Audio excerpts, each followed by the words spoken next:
You offer your Vietnamese friend a gift, and they shake their head, saying, "No, no, thank you." So you take it back, and suddenly things get really awkward. Here's the thing about Vietnam.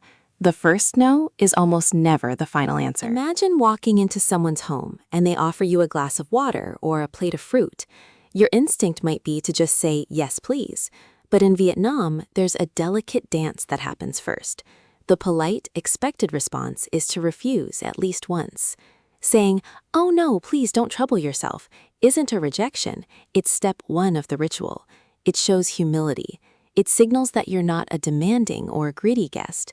To accept immediately can seem a little too eager, almost like you were just waiting for the offer.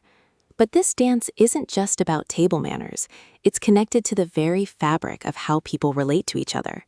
So how do you know when you're supposed to stop insisting? In many Western cultures, we're taught that honesty means being direct. Just say what you mean. But in Vietnam, the highest value is often placed on social harmony and saving face, or tay zien. A blunt no can feel like a slammed door. It can make the other person feel rejected and cause them to lose face, which is a deep social wound. So instead of a hard no, you get a soft no. It's a verbal cushion, a way to disagree or decline without severing the connection. It's less about hiding the truth and more about protecting the relationship. But this can create a communication gap that feels like a maze.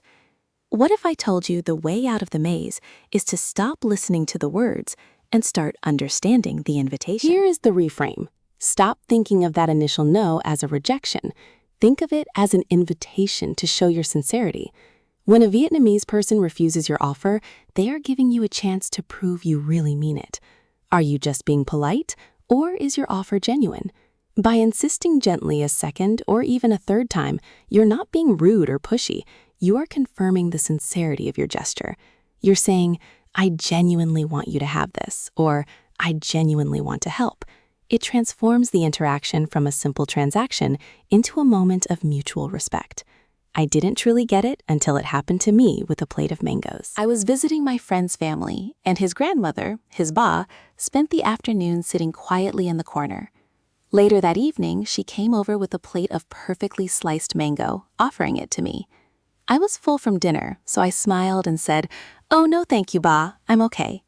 She just nodded silently and put the plate down. A few minutes later, my friend leaned over and whispered, "She went to the market this morning to buy the sweetest mango for you. You should have some."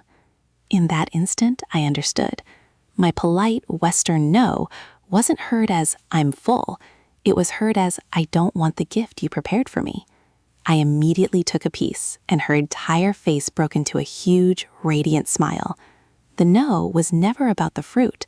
It was about acknowledging her care. So the next time you're in Vietnam and you hear the word no, pause for a second. Read the room. Look at their eyes. See it not as the end of the conversation, but as the beginning of the dance. Because the Vietnamese no isn't a wall. It's an open door that's inviting you to show you genuinely care enough to knock again.